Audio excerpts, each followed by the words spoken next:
Welcome back my channel ಸಾಹಿತ್ಯ ಕನ್ನಡ ಬ್ಲಾಗ್ಸ್ಗೆ ನಿಮ್ಮೆಲ್ಲರಿಗೂ ಸ್ವಾಗತ. ನಾನು ರೇವತಿ. ಇವತ್ತು ಹನುಮನ್ ಜಯಂತಿ ಇದೆಯಲ್ಲ, ಸೊ ಅದಕ್ಕೆ ಫ್ಯಾಕ್ಟ್ರಿ ಹತ್ರ ಸಣ್ಣದಾಗಿ ಪೂಜೆ ಇದೆ. ಸೊ ಅಲ್ಲಿ ಹೋಗೋಣ ಅಂತೇಳಿ ರೆಡಿಯಾಗಿದ್ದೀನಿ. ಮಕ್ಕಳು ನಾವು ಹಾಗೆ ನಮ್ಮ ಮನೆಯವ್ರು ಕೂಡ ಬಂದಿದ್ದಾರೆ ಈಗ ಕರ್ಕೊಂಡು ಹೋಗೋದಕ್ಕೆ. ಸೊ ಅವ್ರ ಕೈಲಿ ಒಂದು ಹಾಯ್ ಹೇಳಿಸ್ತೀನಿ. ಅವ್ರನ್ನೂ ಕರ್ಕೊಂಡು ಹೋಗ್ತಾ ಇದ್ದಾರೆ ಈಗ. ಮಕ್ಕಳೆಲ್ಲ ಫುಲ್ ರೆಡಿ ಆಗಿದ್ದಾರೆ. ಹಾಯ್,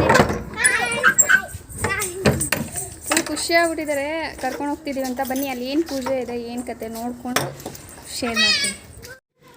ನೋಡ್ಬೋದು, ನಾವು ಹೋಗ್ತಾ ಇದ್ದೀವಿ ರೋಡಲ್ಲೇ, ಅಂದರೆ ಅಲ್ಲೇ ಎದುರಿಗೆ ಇರೋದು ದೇವಸ್ಥಾನ, ಅದಕ್ಕೆ ಹೋಗ್ತಾ ಇದ್ದೀವಿ. ನಾನು ಹಾಗೆ ಜಸ್ಟ್ ಮಕ್ಕಳಿಗೂ ಕೂಡ ಜಾಸ್ತಿ ಏನು ರೆಡಿ ಮಾಡಲಿಲ್ಲ, ಸಿಂಪಲ್ಲಾಗಿ ಹಾಗೆ ರೆಡಿ ಮಾಡಿ ಕರ್ಕೊಂಡು ಹೋಗ್ತಾ ಇದ್ದೀನಿ. ನೋಡ್ಬೋದು ತುಂಬ ಜನ ಬಂದಿದ್ದಾರೆ. ನಾನು ಫಸ್ಟ್ ಟೈಮ್ ಈಗ ಹೋಗ್ತಾ ಇರೋದು ಪೂಜೆಗೆ, ಹಾಗಾಗಿ ತುಂಬ ಜನ ಬಂದಿದ್ದರು. ಆ ಕಡೆ ಈ ಕಡೆ ಫುಲ್ ವ್ಯಾನೆಲ್ಲ ಇಟ್ಟು ನೋಡಿ, ಆ ಸೈಡಲ್ಲೇ ಊಟ ಹಾಕ್ತಾಯಿದ್ರು. ಅಲ್ಲೇ ಫುಲ್ ಇಟ್ಕೊಂಡು ಹಾಗೆ ಊಟ ಮಾಡುವಂಥದ್ದಿತ್ತು ನಿಂತ್ಕೊಂಡು. ತುಂಬ ಜನ ಬಂದಿದ್ದರು, ಪರವಾಗಿಲ್ಲ. ಇಲ್ಲಿ ಚಿಕ್ಕದಾಗೆ ಹಾಗೆ ಒಂದು ಗುಡಿನ ಕಟ್ಟಿಸಿದ್ದಾರೆ, ನೋಡ್ಬೋದು. ಇದೆ ಆಂಜನೇಯನ ಗುಡಿ. ತುಂಬ ಚೆನ್ನಾಗಿ ಪೂಜೆ ಎಲ್ಲ ಮಾಡಿ ಮತ್ತು ಅಲ್ಲೇ ಊಟ ಮಾಡ್ತಾಯಿದ್ರು ಹೆಂಗಸರೆಲ್ಲ.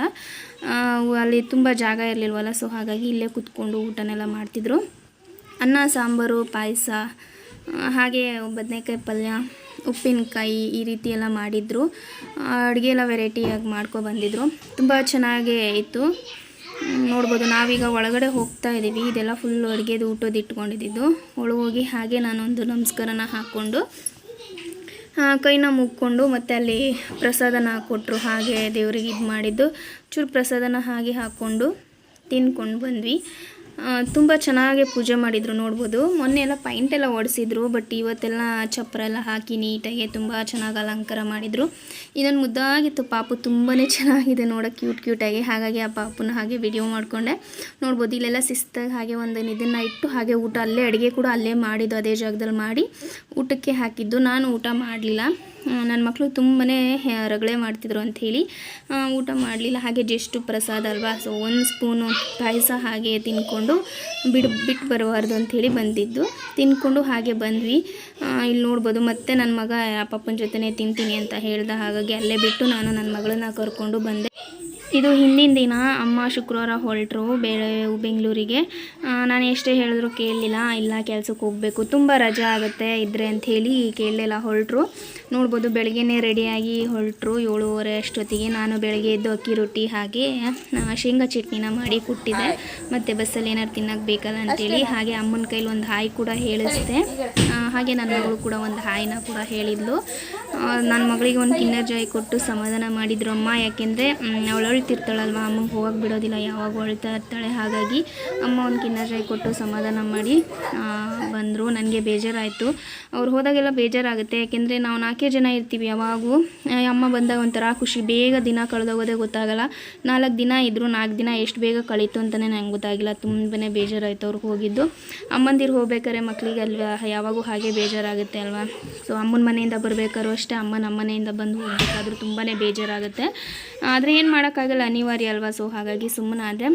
ಹಾಗೆ ಇವತ್ತು ಹನುಮನ್ ಜಯಂತಿ ಅಲ್ವಾ, ಸೊ ಅದೇ ವೀಡಿಯೋ ಮಾಡ್ಕೊಂಡಿದ್ನಲ್ಲ. ನೋಡ್ಬೋದು, ಸಂಜೆ ಮಳೆ ಫುಲ್ ಬರೋ ಥರ ಇತ್ತು ವಾತಾವರಣ. ನೋಡ್ಬೋದು ಯಾವ ರೀತಿ ಫುಲ್ ಗಾಳಿ ಅಂದರೆ ಸಿಕ್ಕಾಪಟ್ಟೆ ಗಾಳಿ, ಸೌಂಡ್ ಕೂಡ ಕೇಳಿಸ್ತಿದೆ ಅಂತ ಅಂದ್ಕೋತೀನಿ. ಅಷ್ಟು ಗಾಳಿ ಬೀಸ್ತಾಯಿತ್ತು ಅಂದರೆ ಸಿಕ್ಕಾಪಟ್ಟೆ ಫುಲ್ಲು, ಒಂದು ಚೂರು ಕೂಡ ಇದಾಗ್ತಿರ್ಲಿಲ್ಲ, ಅಷ್ಟು ಗಾಳಿ ಬೀಸ್ತಿತ್ತು. ಫುಲ್ಲು ಬಿರುಗಾಳಿ ಥರ ಎದ್ದಿತ್ತು. ಗಿಡಗಳು ಕೂಡ ಅಲ್ಲಿದ್ದ ಮರಗಳು ನೋಡ್ಬೋದು ಬಗ್ಗೋಗಿತ್ತು, ಅಷ್ಟು ಗಾಳಿ ಬೀಸ್ತಾಯಿತ್ತು. ನನಗೆ ನಿಲ್ಲೋಕ್ಕೆ ಆಗ್ತಿರಲಿಲ್ಲ, ಅಷ್ಟು ಗಾಳಿ. ಇದು 2ನೇ ಸರಿ ಈ ರೀತಿ ಗಾಳಿ ಬರ್ತಾ ಇರೋದು. ಮೋಡ ಕೂಡ ಫುಲ್ ಆಗಿದೆ, ನೋಡ್ಬೋದು ಯಾವ ರೀತಿ ಮೋಡ ಆಗಿದೆ ಅಂತೇಳಿ. ಜಸ್ಟ್ ಆ ರೀತಿ ಗಾಳಿ ಬೀಸಿ ಒಂದು 5 ನಿಮಿಷಕ್ಕೆ ಕೂಡ ಮಳೆ ಶುರುವಾಯ್ತು ನೋಡಿ, ಸಿಕ್ಕಾಪಟ್ಟೆ ಮಳೆ. ಆ ಗಾಳಿ ಬೇರೆ ಯಾಕೆ ಕೇಳ್ತೀರಾ, ಸಿಕ್ಕಾಪಟ್ಟೆ ಅಂದರೆ ಸಿಕ್ಕಾಪಟ್ಟೆನೇ ಗಾಳಿ. ಫುಲ್ಲು ನಿಲ್ಲೋಕೆ ಆಗ್ತಿರಲಿಲ್ಲ, ಅಷ್ಟು ಗಾಳಿ ಬೀಸ್ತಾಯಿತ್ತು. ಮರಗಳು ಕೂಡ ಬಗ್ಗಿ ಹೋಗ್ತಿತ್ತು, ಫುಲ್ ಆ ಥರ ಗಾಳಿ ಬೀಸ್ತಾಯಿತ್ತು. ಈ ಥರ ಗಾಳಿ ಎಲ್ಲೂ ನೋಡ್ತಾ ಇರಲಿಲ್ಲ ನಾನು. ಆಲ್ಮೋಸ್ಟ್ ಇಲ್ಲಿಗೆ ಬಂದಮೇಲೆ ನೋಡ್ತಾ ಇದ್ದೀನಿ. ನೋಡ್ಬೋದು, ಅದು ಹಾಗೆ 5 ನಿಮಿಷಕ್ಕೆ ಮಳೆ ಫುಲ್ ಶುರುವಾಯಿತು. ಆನಿಕಲ್ ಮಳೆ, ನಾವಿರೋ ಜಾಗದಲ್ಲಿ ಮೊದಲನೇ ಮಳೆ ಬಂದಿದ್ದು.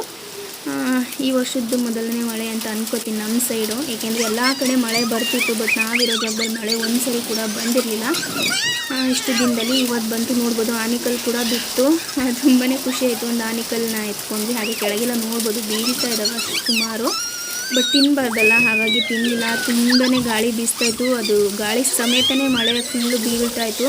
ಸಿಕ್ಕಾಪಟ್ಟೆ ಜೋರಾಗಿ ಬಂತು ಮಳೆ. ಆನೆಕಲ್ಲು ಕೂಡ ಕೆಳಗಡೆ ಎಷ್ಟು ಬಿದ್ದಿದೆ ಅಂದರೆ ಆ ಕಟ್ಟೆ ಮೇಲೆ ಫುಲ್ ಆನೆಕಲ್ಲು ಬಿದ್ದಿತ್ತು. ಬಟ್ ನನಗೆ ನಿಂತ್ಕೊಂಡು ಫುಲ್ ವೀಡಿಯೋ ಮಾಡೋಕ್ಕಾಗ್ತಾನೆ ಇಲ್ಲ, ಅಷ್ಟು ಗಾಳಿ ಸಮೇತ ನೀರು ಬಡೀತಿತ್ತು ಫುಲ್ಲು.